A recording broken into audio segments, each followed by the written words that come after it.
Ms. Cameron, you'll begin with this question.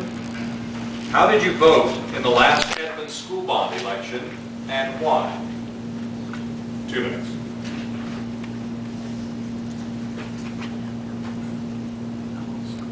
So I anticipated that question may be asked tonight, and I wasn't really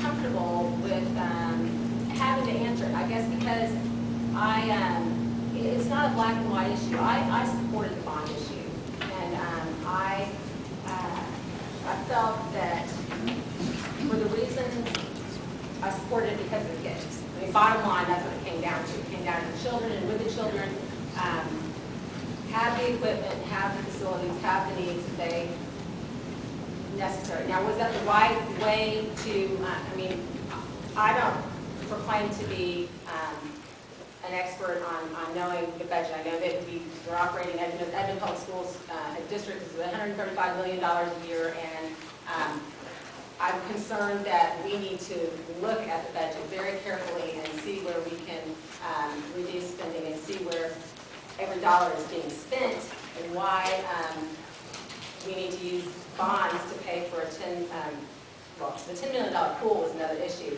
The pool is something that I'm excited about for this district. I think without question, our young people, whether they're world-class athletes or whether they're recreational swimmers, they need a place to go and to exercise and to have a swimming pool. And we know that the facilities in the city right now are deteriorating and will not be useful for years to come. So for that reason, I supported having a swimming pool built. But I do hope that we will become more fiscally responsible, that we will be more transparent in how the money is spent, and that the bond issue won't be taking such huge sums of money to pay for new carpeting and to pay for some of the expenses that were, transportation, and hopefully we can consolidate some of the trips that students take. Time.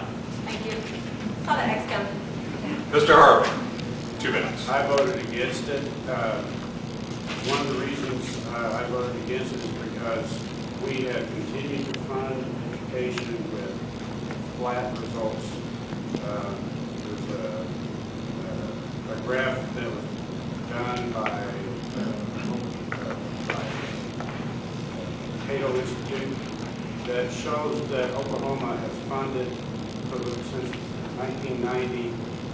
They've increased funding, and ACT scores have been flat. They have not gone up at all. So and Oklahoma is going to experience a $600 to $800 million shortfall this next fiscal year. So the money's just not there, and we've got to start being fiscally responsible. Ms. King, 2 minutes. I was a little split. I voted in favor of the transportation, and I did not vote. I voted against the other issues. In the research that I did, I was astonished at the amount of money going into capital improvements. And the disparity between what we were spending on education and what we were spending on carpeting and upgrades. It wasn't fixed retaining wall before roof collapses. It was new carpet here, and it wasn't even the things, specifics like technology and things that we really believe are going to make it all the way to the classroom. I had great concerns about the financial responsibility of the upkeep of the pool. I think there were even concerns. I had concerns about the ad valorem tax not being met, depending on people aren't buying bonds as much anymore. And I think that as a community, that there were some things that really concerned me about that, and I wasn't comfortable voting for it. When it comes to the role of our schools, we are creating our future leaders. We want them to be competent and capable. We want them to be compassionate. We want them to be well-balanced. I taught English in an abandoned tea factory in Montevideo, Uruguay, and there was no carpet, there was no tile, there was no heat in the middle of winter. And my students were just as committed, if not more so, than any student that I have ever encountered, my son included.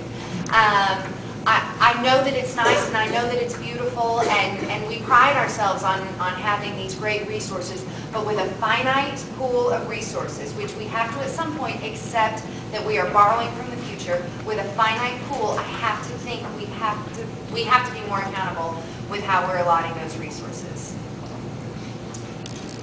Ms. Coleman, 2 minutes. Well, first, I'd like to commend the board for putting that to a vote of the people, because it is the people's money. And I see both sides. I did vote in favor of it. The reason I did was an issue that many of you might not consider, but our students that are swimmers, we have had state champions. We have had students that have competed in Olympic trials. And they have been transported great distances to just practice for the swim team. As Edmond, I believe that we need to stay equal to some of the other districts who have pools. Jinx, Union, we can't keep up with them, but these students deserve as much as our football teams, as much as our baseball team facilities, and that was my reasoning. I didn't like seeing our students transported such distances. I thought it endangered them. And what are we here for? We're here for the students. That is who we are here to advocate for. Mr. Woodham, 2 minutes. I've voted for every bond issue, yes, since 1970. I've been a part of that process since the last 5 years. And not to be condescending to the fellow candidates here, but there's a difference between bond money and general fund money. Bond money is what the public will allow us to build buildings, facilities with. It has nothing to do with the kids' education or the salaries or what have you. There's 2 different situations.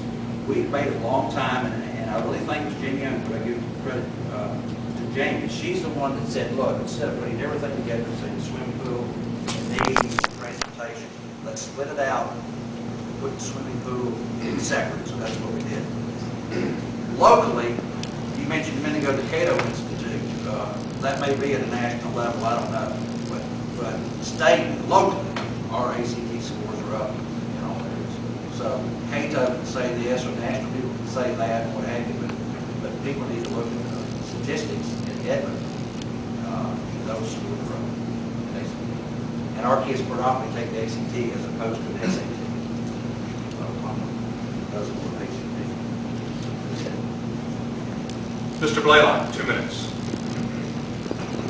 In any year, any district, we are going to have choices to make. I think it's important to understand what a want is, what a need is, and what a decision or a choice is. You have to distinguish between a want and a need. I voted yes on the buses bond. I voted no on the other 2. I played intercollegiate sports. I'm a fan of sports. I want our swimmers to compete, achieve, and do well, represent our state well. I still voted for that bond issue. I was reading the letter the superintendent had published prior to the bond issue. He said in that letter that he assumed property valuations were going to rise, and therefore none of our taxes should be affected. Are your property values rising? Why aren't? Most of our houses in the area aren't.